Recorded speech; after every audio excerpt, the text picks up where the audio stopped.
¿Qué tal? Buenos días. Mi nombre es Juan Manuel Rodríguez, soy técnico de la Cooperativa Agrícola de Punta Blanca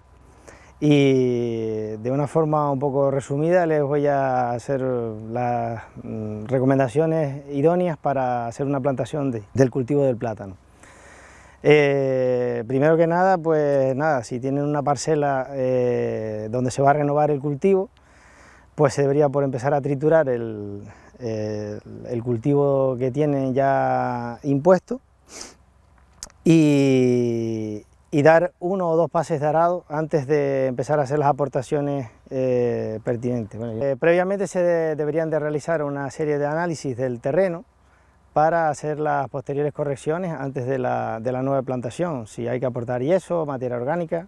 hierro, zinc, cualquier tipo de elemento que lleve la plantación en función de las características de ese análisis y de las necesidades que necesita el terreno. Bueno, a partir de este análisis de la tierra y con esos parámetros, lo que se suele recomendar pues un aporte de materia orgánica en torno a unos 4 o 5 kilos planta. Hay quien habla hablando más en términos de campo, por fanegada, de 4, 5, 6 camiones, ya cada uno aporta lo que cree necesario. Una aportación de yeso, en torno a unos 2.000 kilos fanegada, y luego dar otro pase lo recomendable es dar otro pase de arado y enterrarlo. Eso sí es bastante fundamental porque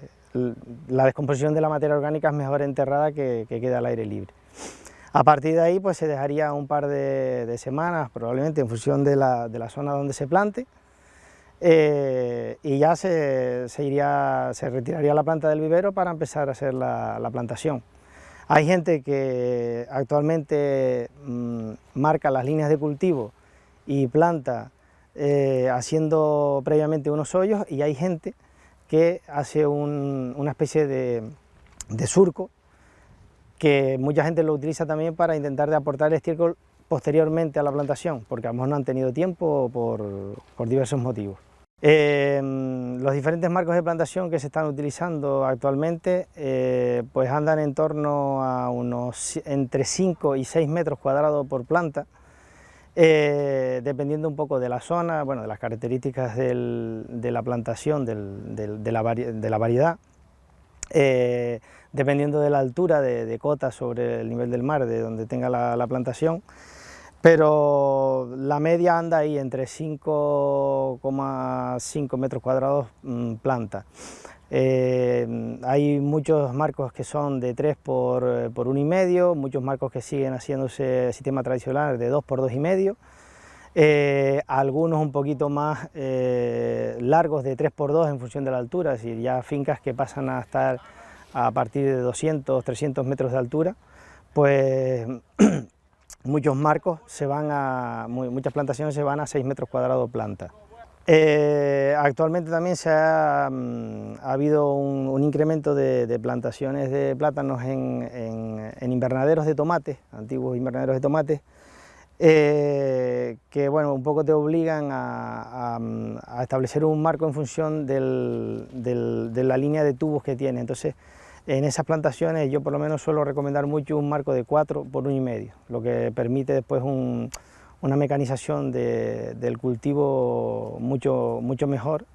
lleva un consecuente ahorro de mano de obra, ¿no? Bueno, con respecto al riego, lo ideal, por lo menos para mí, es dar un par de riegos de asentamiento para mantener el terreno en tempero, para que a la hora de plantar la planta, pues la diferencia de humedad entre la turba de la maceta y el terreno pues no sea tan brusca, y por lo menos intentar de equilibrar la humedad del suelo. Se recomienda, yo por lo menos recomiendo pues 3-4 días antes regar aproximadamente media hora, 40 minutos o algo así, para intentar de mantener el terreno mojado. Bueno, uno de los principales problemas que nos encontramos a la hora de hacer una plantación nueva en fincas donde han sido afectadas por picudo es este bicho, que así lo llama todo el mundo, que es un insecto que ataca a la platanera comiéndose la parte interior del rizoma, Y ya que no hay productos autorizados granulados para combatirlo, lo que se suele recomendar es poner trampas como esta que tenemos aquí para su control y por lo menos tener un sondeo de lo que hay en la parcela, y a la hora de plantar pues se suele recomendar aplicar azufre en polvo como repelente para que el insecto por lo menos que no se acerque. Bueno, a la hora de retirar el material vegetal del vivero es bueno que tenga un buen porte, un número de hojas emitidas entre 4 y 7 hojas aproximadamente, y como esta planta de aquí, pues que tenga una buena relación 1:3 en lo que es grosor de tallo y altura de la planta.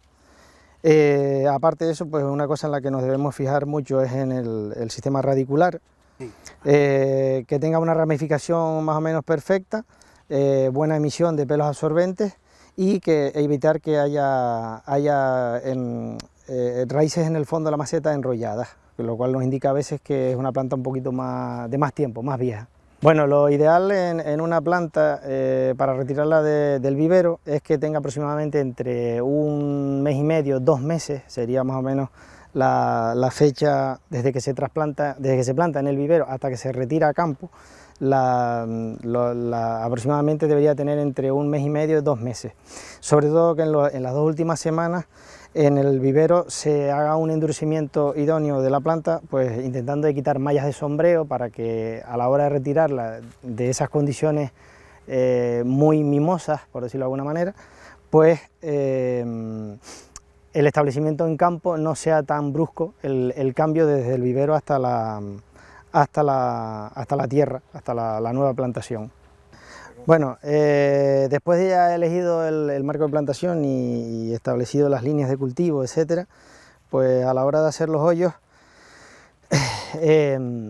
pues lo ideal es lo que comentaba antes, tener el terreno bastante humedecido. Como aquí se puede ver, el terreno está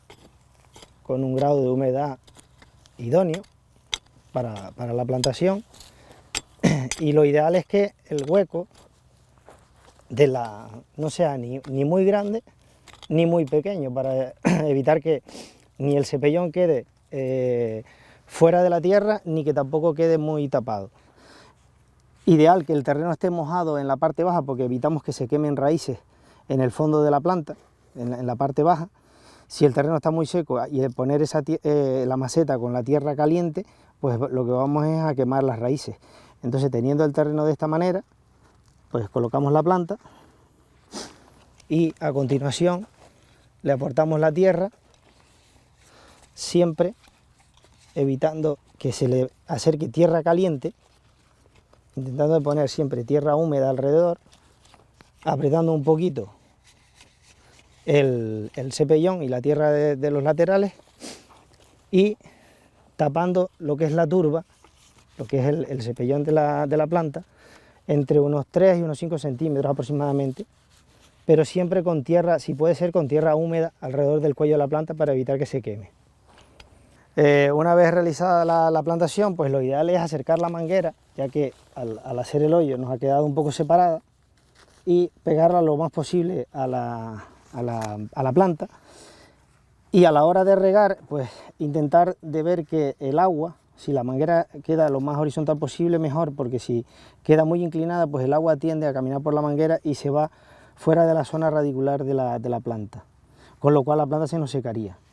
De esta manera la dejamos las mangueras pegadas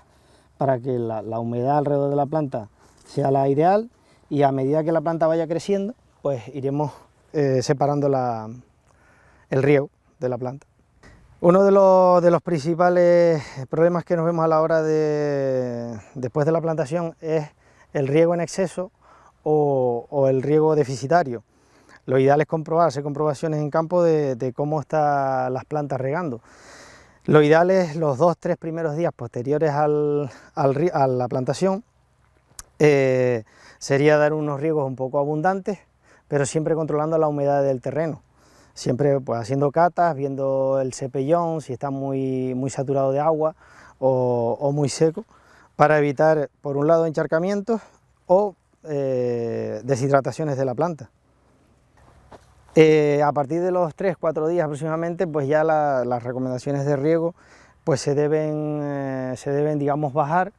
en función bueno, de cómo veamos el terreno y espaciar los riegos, pues a lo mejor un día sí, un día no, o regar con un poquito menos de cantidad de agua, para eso, intentar de evitar ni que se encharque la planta ni que se seque, porque es difícil de controlar el riego ya en una planta pequeña si no se hacen catas y no se estudia un poco el suelo, ver la humedad del suelo. Bueno, uno de los principales problemas de plagas que nos encontramos a la hora de hacer una plantación, sobre todo en planta joven, es la aparición de lagartas. Como se puede ver en esta planta, aquí aparece ya la última hoja algo comida por algo de daño de lagarta, y si empezamos a buscar, como si la encontramos, pues por aquí detrás tenemos una lagarta que es la causante principalmente de este daño, que en planta nueva es de los más frecuentes. Aparte de rosca, también en principio suelen aparecer mucho daño también de mosca blanca, que es este tipo de mosca que lo que hace es unas espirales y desde el cultivo muy temprano se implanta en él. Estos pequeños brotes que salen del cepellón de la planta que hemos retirado del vivero son restos de meristemos de la planta in vitro, y es conveniente quitarlos porque al final lo que consigue es tener dos plantas aquí, entonces esto se debería de quitar para evitar más plantas en la zona donde tienes la plantación hecha. Bueno, en muchas fincas también se suele utilizar aporte de pinocho o pinocha, como dicen en algunas islas, con el fin de evitar dos cosas: que salgan malas hierbas, debido a que también el uso de herbicidas cada vez está siendo menor y más restrictivo, y aparte que se están retirando del uso del mercado. Y por otra parte también nos sirve como tipo mulching para temas de evaporación de agua, con lo cual ahorramos algo de agua a la hora y conseguimos más uniformidad a lo largo de la línea de cultivo. Pasado unos días de la plantación vamos a ver qué es lo que nos dice la planta, ¿no? Hay que hablar con la planta. Entonces, una forma de que la planta se ve que está emitiendo hojas perfectamente es ver que la disposición de las hojas es de forma, digamos, helicoidal, y que nunca se solapa una hoja sobre de la otra. De esa forma vemos que la planta pues está emitiendo hojas de forma normal, y siempre que la última hoja sea más grande que la anterior. En este caso se puede ver perfectamente que esta hoja es mucho mayor que esta. En otros casos donde podemos encontrarnos problemas, donde ya las hojas, algunas han sido hasta más pequeñas que la anterior, aquí se ve la última hoja un poco, digamos, acogollada, como que no tiende a tirar. Esta planta puede sufrir algún tipo de estrés hídrico, pues probablemente por encharcamiento o también por sequedad. Bueno, pues con esto terminamos el tema de la plantación, y para cualquier duda que se les pueda solucionar, pues se pueden dirigir al departamento técnico de su cooperativa, en este caso dentro de la OPP Coplaca. Y nada, gracias por su atención.